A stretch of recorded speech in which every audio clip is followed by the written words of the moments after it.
pressikonverentsiga ja annan ka märku, et me paneme selle salvestama, et kes ei saa osaleda, siis saavad järgi vaadata. Nii, ja alates siis esimesest kvartalist 2023 avaldab Statistikaamet lisaks keskmisele palgale ka mediaanpalka. Ja täna siis räägimegi värsketest esimese kvartali andmetest ja ka metoodika muudatusest, mis selle taga on põgusalt ja kõigest sellest räägib meile Statistikaameti analüütik Argo Tärkainen. Ja küsimused on oodatud pärast ettekande lõppu, võib neid kirjutada vestlusaknasse kui ka küsida oma häälega. Palun, Argo. Aitäh. Tere ka minu poolt. Et siis täna räägime keskmise ja mediaanpalga andmetest selle aasta esimeses kvartalis. Et alustame mediaanpalgaga, et siin toome välja, et alates siis sellest aastast avaldab Statistikaamet lisaks keskmisele palgale ka mediaanpalka. Ja lisaks nüüd esimese kvartali andmetele on ka mediaanpalk tagasiulatuvalt arvutatud 2021. aasta esimese kvartalini. Ja mediaanpalga lisandumisega andsime võimaluse ka paremini hinnata tööturul toimuvaid muutusi.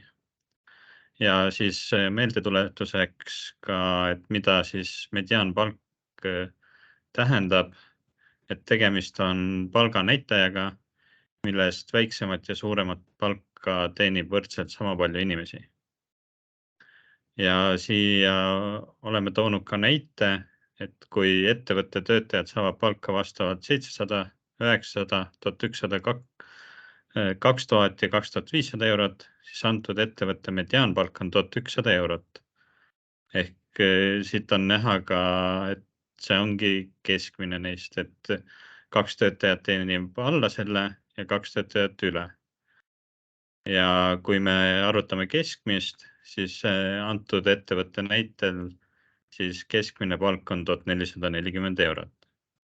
Et üldjuhtudel on mediaan madalam kui keskmine palk. Ja siis nüüd liigume andmete juurde. Et selle aasta esimeses kvartalis oli mediaanpalk Eestis 1424 eurot ja samal perioodil keskmine palk 1741 eurot. Ehk mis on siis 13,3% kõrgem võrreldes eelmise aasta sama perioodiga. Ja kui vaadata tegevusalasid, siis kõige kõrgemad keskmise brutokuupalgad on jätkuvalt info ja side, finants- ja kindlustustegevusalal ning energeetikas. Ja madalamad on brutokuupalgad majutuse ja toitlustuse, muude teenindavate tegevuste ning kinnisvaraalase tegevuse tegevusaladel. Ja kui nüüd vaadata mediaanpalka, oli tänavu esimeses kvartalis kõige kõrgem info ja side tegevusalal, millele järgnesid siis finants ja kindlustus ning avalik haldus riigikaitse. Et siin on näha, et kaks tegevusala mõlemal nii keskmise kui mediaani puhul on üks ja sama. Madalaim mediaanpalk on majutus- ja toitlustusel, muudel teenindatud tegevustel ning kinnisvaraalasel tegevusel. Ehk siis need on need samad tegevusalad, mis ka keskmise palga puhul. Et siin ma olen toonud ka kõik tegevusalad, kõikide tegevusalade keskmise ja mediaanpalga võrdluse. Et siit on näha, et 3 tegevusala on seal majutus, toitlustus, muud teenindavad ja kinnisvaraalane tegevus. Need on näha, et see erinevus on päris suur. ja kui siin vaadata Eesti keskmist, siis ta on seal hariduse ja mäetööstuse vahel.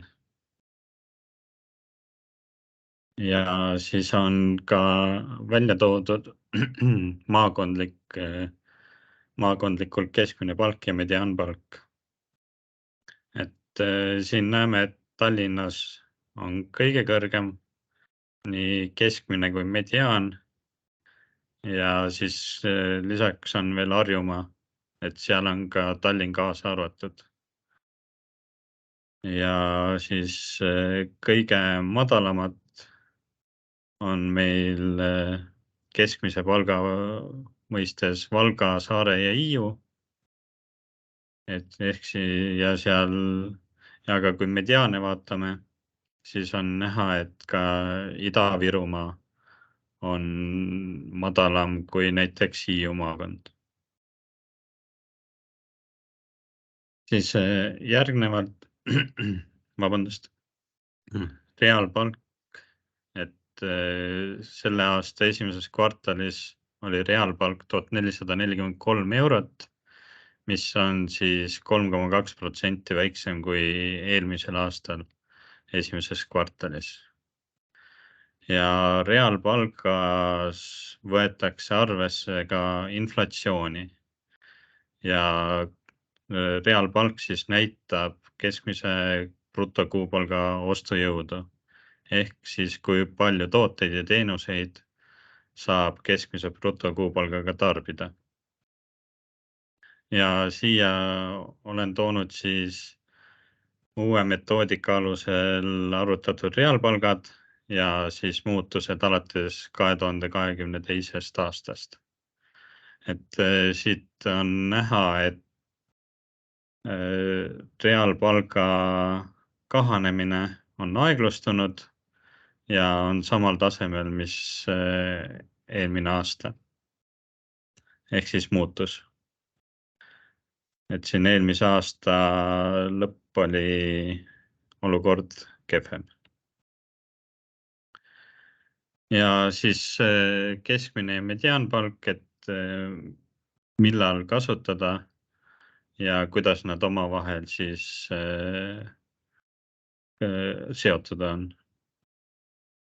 Et keskmise ja mediaan, et siin jooniselt on näha, et keskmine ja mediaanpalk liiguvad siin tsükliliselt samas joones, et on näha, et teine ja neljas kvartal on üldiselt kõrgemad, mis on ka loogiline, et siis nendes kvartalites on ka erinevad lisatasud ja preemiad. Et aga kui me võrdleme neid kahte näitajat, et siis keskmist palka mõjutavad näiteks üksikud väga kõrged ja madalad palgad rohkem kui mediaanpalka. Ja siis ajalooliselt on keskmine palk olnud riikliku statistikas tähtsamal kohal ja on kasutatud siis erinevates seadustes. Ja ka mediaanpalk võib olla on kasulikum valdkondades, kus palkade ebavõrdsus on suurem. Ehk siis saab hinnata, et kui palju näiteks kõrgemapalgalised mõjutavad seda keskmist. Ja siis lühidalt ka metoodika muudatustest, mis meil siis nüüd toimusid keskmise palga arvutamisel. Ehk siis me kasutame Statistikaameti keskmise palga avaldamisel Maksu- ja Tolliameti töötamise registri ning tulu- ja sotsiaalmaksu deklaratsiooni andmeid. Selleks on oluline, et töötamise registris sisestatud informatsioon oleks korrektne ja ajakohane. Ehk siis, kui seal on mõningal määral ebakvaliteetseid andmeid, et siis see mõjutab ka tulemust. ja siis Maksu- ja Tolliameti registritelt kaasame kõik töölepingu, avaliku teenistuse seaduse või teenistuslepingu alusel töötavad isikud. Ja välja jäävad Siseministeeriumi ja Kaitseministeeriumi valdusala töötajad. Et kui te vaatate andmebaasi, siis töötajate arvusid ja võrdlete vanade andmebaasidega ja avaliku teenistuse tegevusalal on töötajate arv vähenenud, siis see on see põhjus. Ja siis siin on info uute andmebaasi tabelite kohta, et valdkonna lehel ka info uueneb tänase päeva jooksul, et see täna hommikul veel ei ole ajakohastatud. Ja siis siin on uued andmebaasi tabelid, et meil on nii kvartaalsed andmed, kuulised andmed ja hetkel siia aastaseid andmeid andmebaasi ei toonud, sest seal avaldame andmed järgmise aasta märtsi alguses, kui avaldatakse 2023. aasta andmed.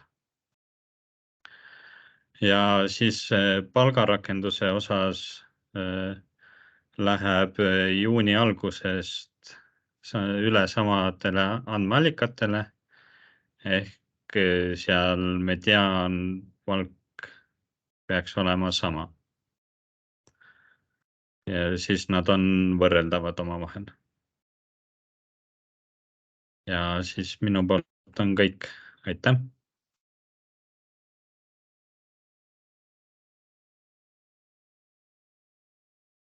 Kas on küsimusi?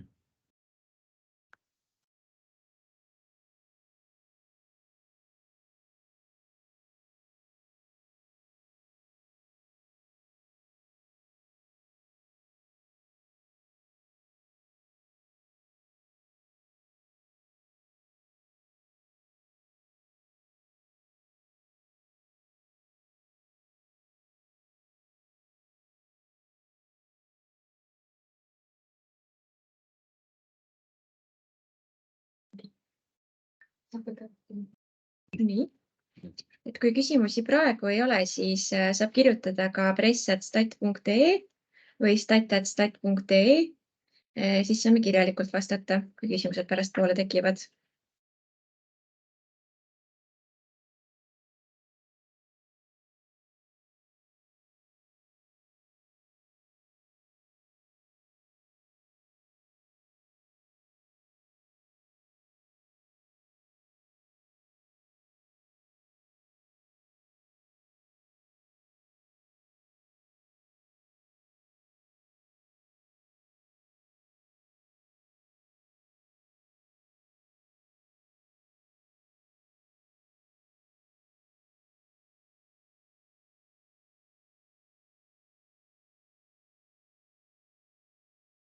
Aga ma arvan, et siis võimegi täna lõpetada, et suur aitäh kõigile osavõtjatele ja vaadake ikka Statistikaameti kodulehte andmebaasi ja püsige meie uudistega kursis ja kui peakski küsimusi siis veel päeva peal tekkima, siis andke meile märku. Suur tänu!